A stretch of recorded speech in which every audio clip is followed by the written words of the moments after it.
Hi all, there is a new exciting book available at Chessable. It's against the Caro-Kann defence. So the Caro-Kann, known as a very reliable, solid defence, a favourite often of Anatoly Karpov. He played that quite often against Kasparov, often drawing quite easily with the black pieces. So if you're interested in a good attacking variation with great dynamic potential, this might be it, the Caveman variation. So we're going to have a peek inside in this video at the chapters. So basically it's a very, very interesting line, and credit goes to the pioneering work of Michael Goeller, an amateur player, but he's put in a lot of work to make this evidentially it's a very, very interesting line.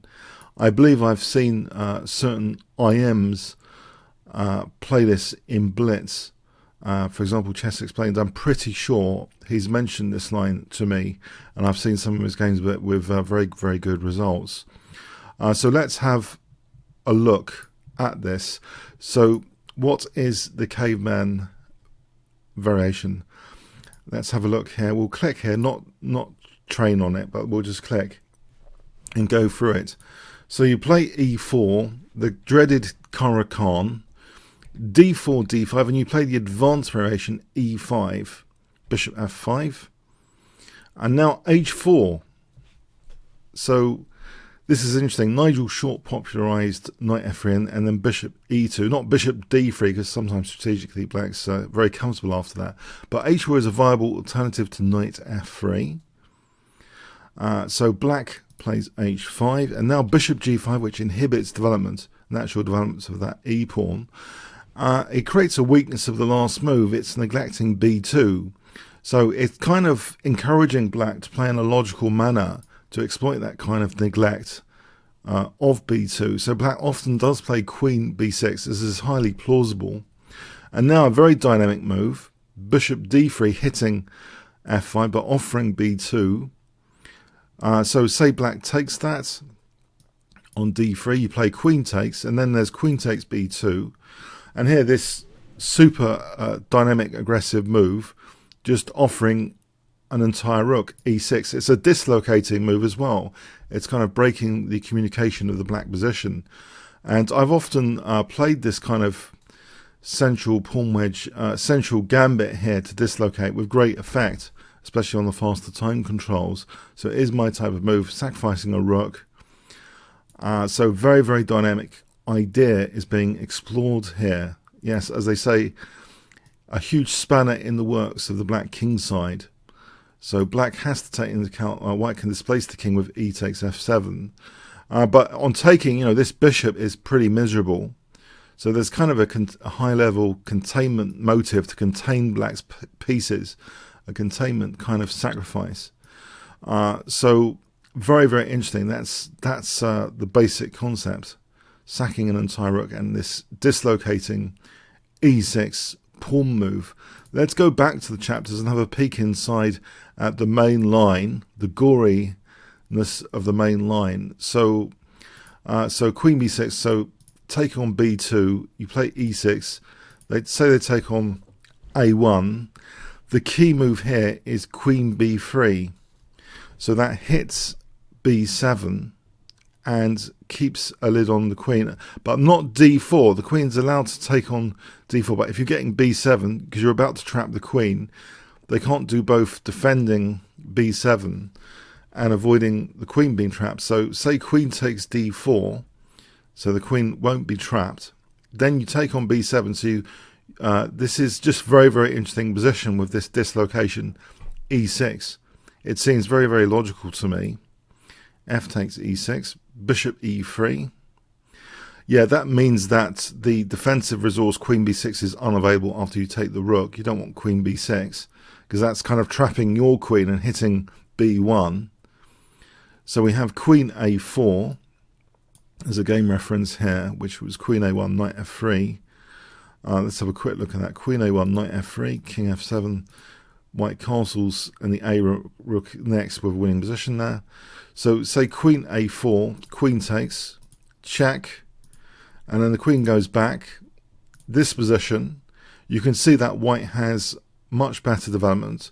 And yeah, black still hasn't got all these pieces out of the box. They're kind of a row of spectator pieces all on the back row here, kind of amusingly. So knight f6, white castles. Look at white's development compared to black's. Qualitatively, white's pieces are doing really, really well here. So this is the main thrust of the idea. You've got a huge position from this kind of logical setting a weakness of the last move of b2, black grabbing that and getting into all sorts of trouble.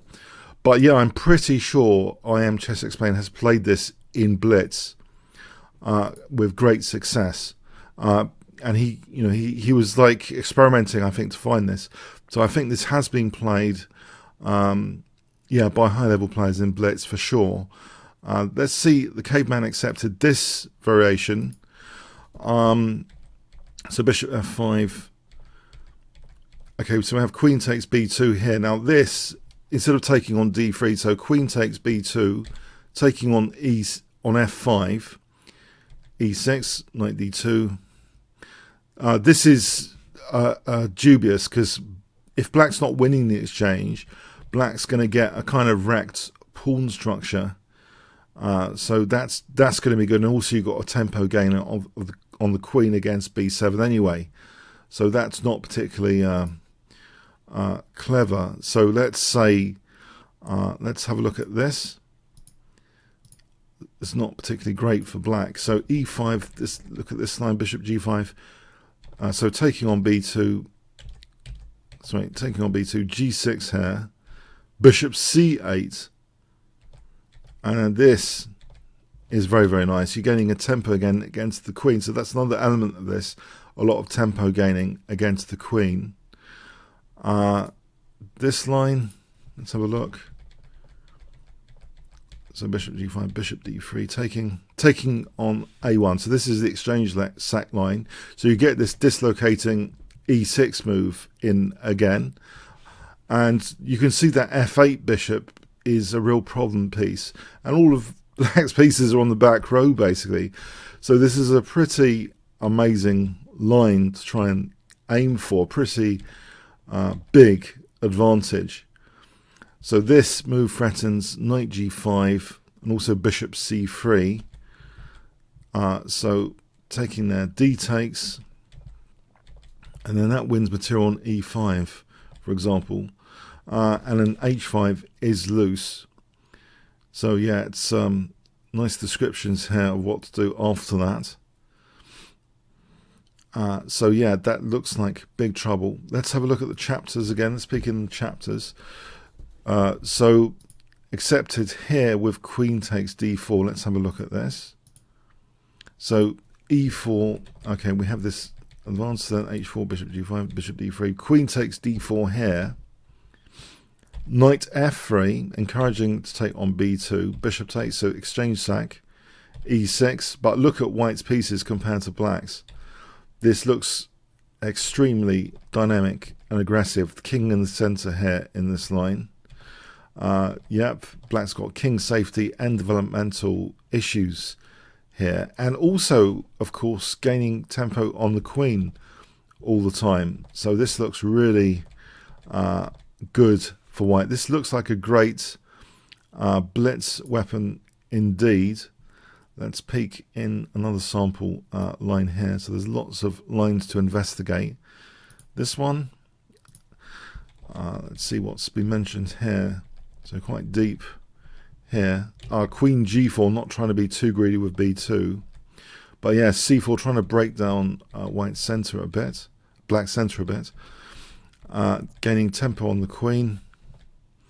Oh yeah, that queen's being kicked around. Queen b4 stops black castling there for a moment because it hits b7 as well. Oh, that looks absolutely amazing.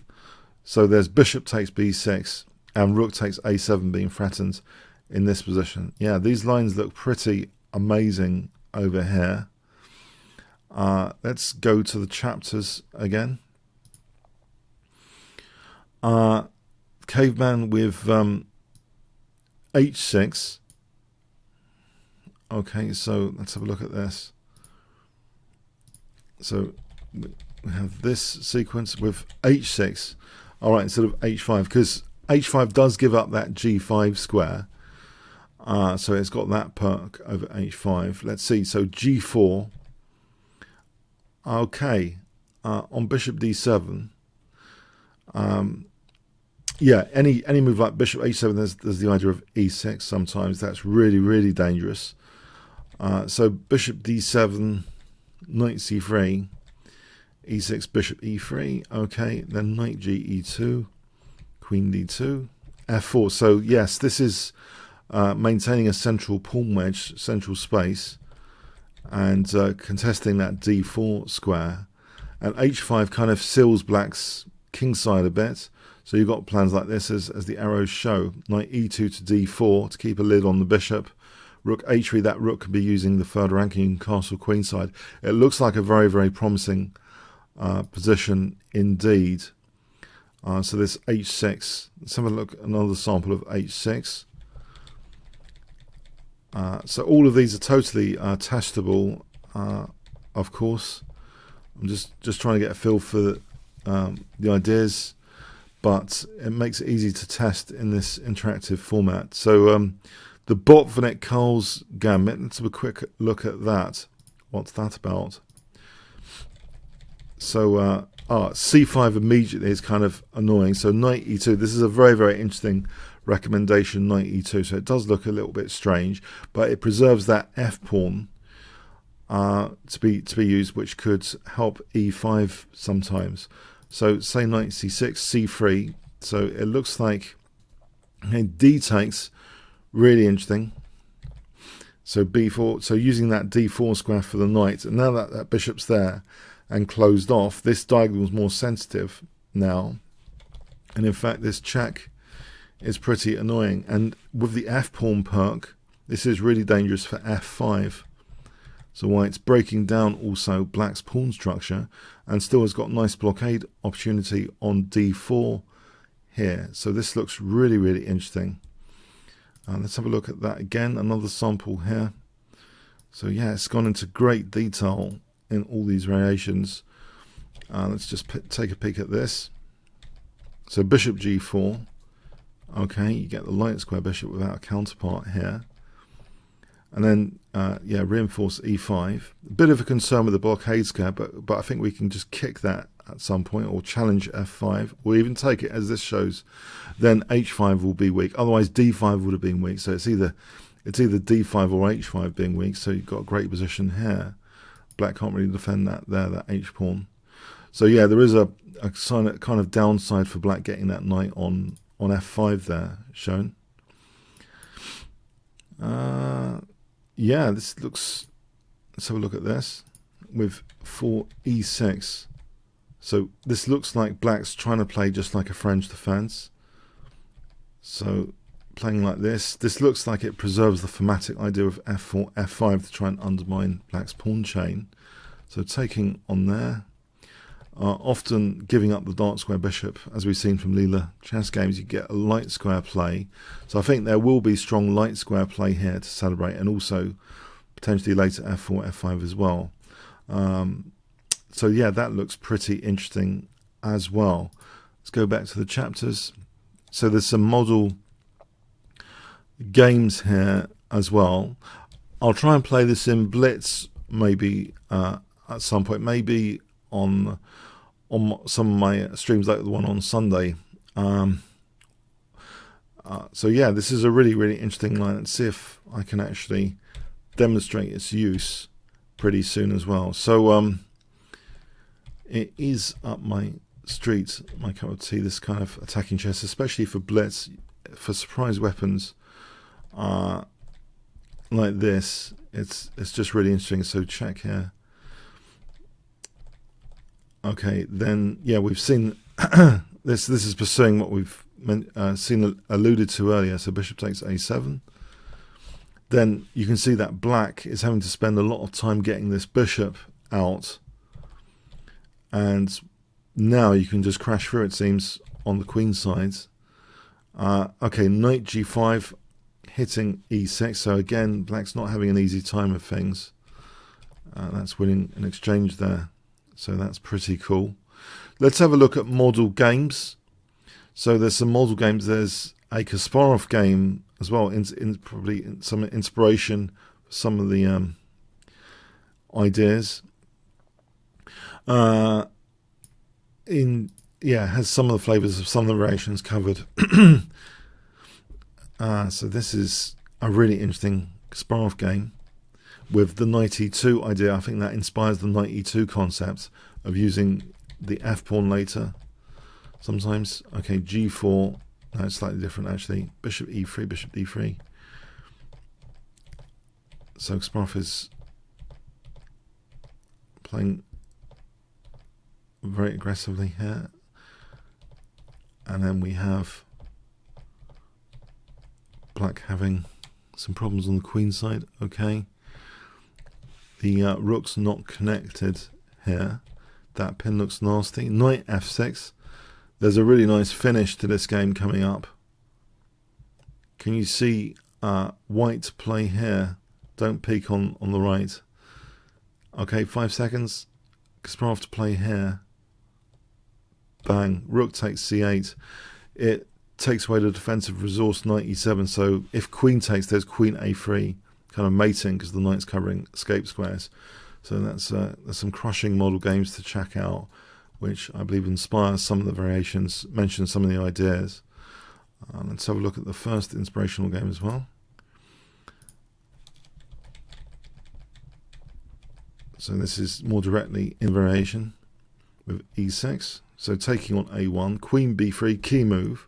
So simultaneously alluding to trapping the queen or hitting b7. Queen makes a run for it, you take on b7. Check.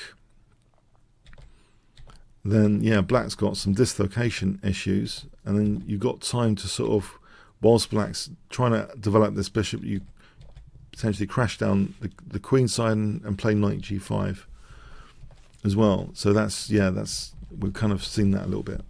So yeah, model games which the variations are often strongly linked to. So yeah, let's go back to this. So the introduction page. So very, very interesting line indeed. It's one that I'm keen to try out soon. All time controls. Yeah, very, very interesting. You can find this if you look at that link below. You'll see that link with my referrer KC-Caveman. I'll put it in the description and in a pinned comment as well if you want to find this book. So yeah, if you're really struggling against the Caro-Kann in particular, this could be a great solution. This combination of being a powerful surprise weapon and very, very dynamic, and also demonstrating containment strategy, which we've seen over and over again in Leela chess games, even beating Stockfish with kind of containment style, pawn sacrifices and piece sacrifices sometimes. If you can contain the opponent's pieces and have dynamic pieces yourself, which this kind of echoes, I think that's a really good thing, especially, of course, in faster time controls, where black is just going to play the logical looking moves, but they can fall apart. So yeah, interesting to check out. Hope you check it out. Comments, questions, likes, shares, appreciated. And yeah, check out the description and the link given. Thanks very much.